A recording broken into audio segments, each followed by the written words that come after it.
ನೋಡಿ, ಕಾಲ ಮುಂದುವರೆದಂತೆ ಇಲ್ಲಿ ಸಂಬಂಧಗಳಿಗೆ ಭಾವನೆಗಳಿಗೆ ಬೆಲೆಯೇ ಇಲ್ವಾ ಅನ್ನುವಂಥ ಪ್ರಶ್ನೆ. ಜಮೀನು ವಿಚಾರಕ್ಕೆ ಶುರುವಾದಂಥ ಗಲಾಟೆಯಲ್ಲಿ ತನ್ನ ತಮ್ಮನನ್ನೇ ಅಣ್ಣ ಕೊಚ್ಚಿಕೊಂಡಿದ್ದಾನೆ. ತನ್ನ ಒಡ ಹುಟ್ಟಿ ಬೆಳೆದಂಥ ತಮ್ಮನನ್ನ ಕೊಚ್ಚಿಕೊಂಡಿದ್ದಾನೆ ಪಾಪಿ ಅಣ್ಣ. ತುಮಕೂರು ಜಿಲ್ಲೆ ತುರುವೇಕೆರೆ ತಾಲೂಕಿನ ಬ್ಯಾಲಹಳ್ಳಿಯಲ್ಲಿ ನಡೆದಿರ್ತಕ್ಕಂಥ ಘಟನೆ ಇದು. ಡೈರಿಗೆ ಹಾಲು ಹಾಕಿ ಬರ್ತಾ ಇದ್ದಾಗ ತಮ್ಮ ಶ್ರೀನಿವಾಸ್ನನ್ನ ಹತ್ಯೆ ಮಾಡಿದ್ದಾನಂತೆ. ಶ್ರೀನಿವಾಸ್ ಅಡ್ಡಗಟ್ಟಿ ಗಲಾಟೆಯನ್ನು ಶುರು ಮಾಡಿದ್ದ ಅಣ್ಣ ಕೃಷ್ಣ. ಬ್ಯಾಲಹಳ್ಳಿ ಗ್ರಾಮದ ಜಮೀನಿಗಾಗಿ ಇಬ್ಬರ ನಡುವೆ ಗಲಾಟೆ ಆಗ್ತಾ ಇತ್ತು ಮೊದಲಿನಿಂದಲೂ ಕೂಡ. ಮೃತ ಶ್ರೀನಿವಾಸ್ ಮೃತದೇಹ ಮರಣೋತ್ತರ ಪರೀಕ್ಷೆಗೆ ಇದೀಗ ರವಾನೆ ಮಾಡಲಾಗಿದೆ. ತುರುವೇಕೆರೆ ಪೊಲೀಸ್ ಠಾಣೆಯಲ್ಲಿ ಪ್ರಕರಣ ದಾಖಲಾಗಿದೆ. ಮೊದಲೆಲ್ಲ ಸಂಬಂಧಗಳಿಗೋಸ್ಕರ ಎಲ್ಲವನ್ನ ತ್ಯಾಗ ಮಾಡಿದ ಕಥೆಗಳಿರುತ್ತವು.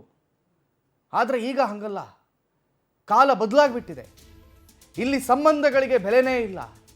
ಕೋರ್ಟ್ ಕಚೇರಿ ಅಲಿಯುವಂಥ ಪ್ರಯಾಸವೇ ಇಲ್ಲ. ಬದಲಿಗೆ ಈ ಗಲಾಟೆ, ಜಮೀನಿಗೋಸ್ಕರ ಏನು ಗಲಾಟೆ ಶುರುವಾಯ್ತು ನೋಡಿ ಇವರಿಬ್ಬರ ನಡುವಿನಲ್ಲಿ. ತಮ್ಮ ಹಾಲು ಕೊಟ್ಟು ಬರ್ತಾ ಇದ್ದಂತೆ ಡೈರಿಗೆ. ಆ ಸಂದರ್ಭದಲ್ಲಿ ಅಣ್ಣ ಬಂದು ಅವನನ್ನು ಕೊಚ್ಚಿ ಕೊಲೆ ಮಾಡಿಬಿಟ್ಟಿದ್ದಾನೆ. ಈ ಕೊಚ್ಚಿ ಕೊಲೆ ಮಾಡ್ದಿಲ್ಲಪ್ಪ, ನಿನಗೀಗ ಆ ಜಮೀನು ಸಿಗುತ್ತಾ? ಖಂಡಿತವಾಗಿಯೂ ಇಲ್ಲ. ಇನ್ನು ಜೀವಮಾನ ಪೂರ್ತಿ ಜೈಲಲ್ಲಿ ಕೊಳಿಬೇಕು ಬಿಟ್ಟರೆ ಆ ಜಮೀನಂತೂ ಸಿಗಲ್ಲ.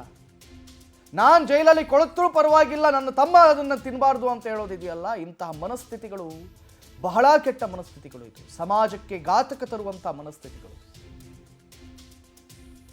ಜಮೀನಿನ ವಿಚಾರಕ್ಕೆ ಗಲಾಟೆ ಆರಂಭವಾಗಿದೆ, ಮಾತಿನ ಚಕಮಕಿ ನಡೆದಿದೆ, ಸಂಧಾನ ಮಾತುಕತೆಗಳು ಕೂಡ ಆಗಿದೆ. ಆದರೆ ಇದ್ಯಾವುದಕ್ಕೂ ಕೂಡ ಒಪ್ತಾ ಇರಲಿಲ್ವಂತೆ. ಇವರ ನಡುವಿನಲ್ಲಿ ಏನೋ ಒಂದು ರೀತಿ ಹೊಂದಾಣಿಕೆನೇ ಆಗ್ತಾ ಇರಲಿಲ್ಲ. ಇದೀಗ ಅಣ್ಣ ಬಂದು ತಮ್ಮನಿಗೆ ಕೊಚ್ಚಿ ಕೊಲೆ ಮಾಡಿಬಿಟ್ಟಿದ್ದಾನೆ.